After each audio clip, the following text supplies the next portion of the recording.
Bank Indonesia merealisasikan pengintegrasian transaksi secara digital antara Indonesia dan Malaysia melalui layanan QR Indonesia Standard atau KRIS. Gubernur Bank Indonesia Peri Warjio menyebut KRIS mulai bisa digunakan di Malaysia pada Senin 8 Mei 2023. Sebelumnya, KRIS juga sudah bisa digunakan di negara Thailand.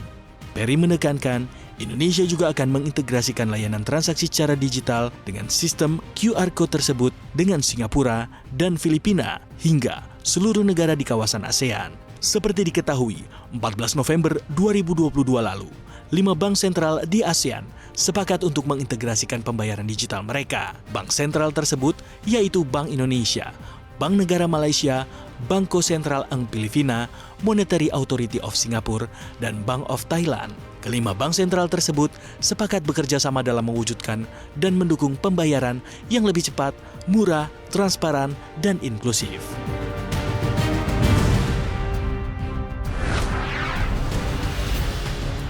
Presiden Joko Widodo mencatat sektor ekonomi digital Indonesia bakal terus tumbuh. Diprediksi pada tahun 2025, transaksi digital akan mencapai 130 miliar dolar Amerika Serikat atau setara 1.912 triliun rupiah.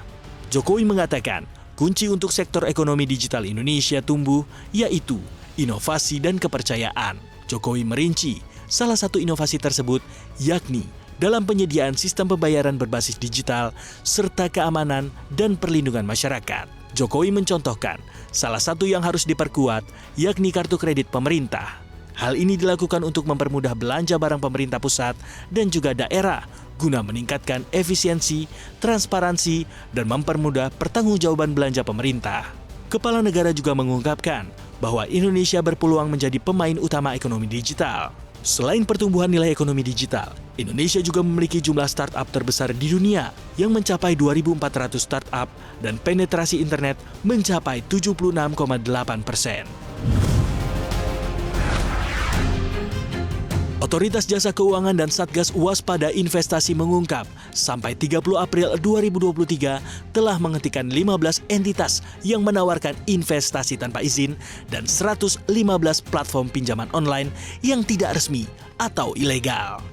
Kepala Eksekutif Pengawas Perilaku Pelaku Jasa Keuangan, Edukasi dan Perlindungan Konsumen OJK, Frederika Widiasari Dewi, mengatakan setiap entitas dan platform pinjol ilegal tersebut kini telah dihentikan kegiatan aktivitasnya. Ia merinci dari pengaduan tersebut 3.344 merupakan pengaduan sektor industri keuangan non-bank dan 2.994 merupakan pengaduan sektor perbankan dan sisanya merupakan layanan sektor pasar modal. Sejak awal Januari hingga 30 April 2023, OJK telah menerima 94.737 permintaan layanan, termasuk 6.371 pengaduan, 34 pengaduan terindikasi pelanggaran, dan 420 sengketa yang masuk ke dalam LAPS sektor jasa keuangan.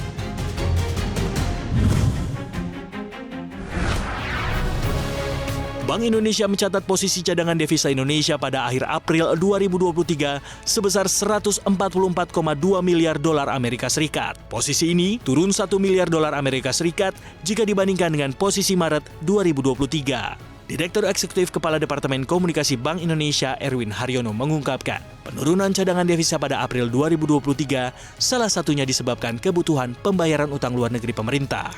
Menurutnya, posisi cadangan devisa tersebut setara dengan pembiayaan 6,4 bulan impor atau 6,3 bulan impor dan pembayaran utang luar negeri pemerintah. Posisi ini berada di atas standar kecukupan internasional sekitar 3 bulan impor. Bank Indonesia menilai cadangan devisa tersebut mampu mendukung ketahanan sektor eksternal serta menjaga stabilitas makroekonomi dan sistem keuangan. Bank Indonesia memprediksi cadangan devisa akan tetap memadai, didukung oleh stabilitas dan prospek ekonomi yang terjaga.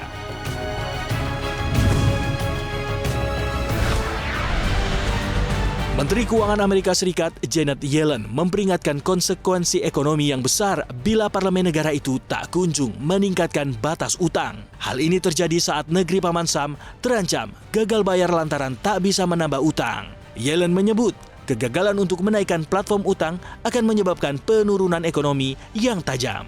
Ia meramalkan Departemen Keuangan kemungkinan bisa kehabisan langkah untuk membayar kewajiban hutangnya pada bulan Juni. Yellen mengatakan Amerika Serikat telah menggunakan langkah luar biasa untuk menghindari gagal bayar, dan itu bukan sesuatu yang dapat terus dilakukan Departemen Keuangan. Kongres perlu mengambil tindakan untuk menghindari malapetaka ekonomi. Diketahui, Yellen beberapa kali menyerukan tindakan tegas dan cepat soal potensi gagal bayar. Yellen bahkan telah mengirimkan surat kepada Ketua DPR Kevin McCarthy yang menyatakan Departemen Keuangan tidak akan dapat terus memenuhi semua kewajiban pemerintah hingga paling cepat 1 Juni atau lebih awal dari perkiraan para ekonom Wall Street.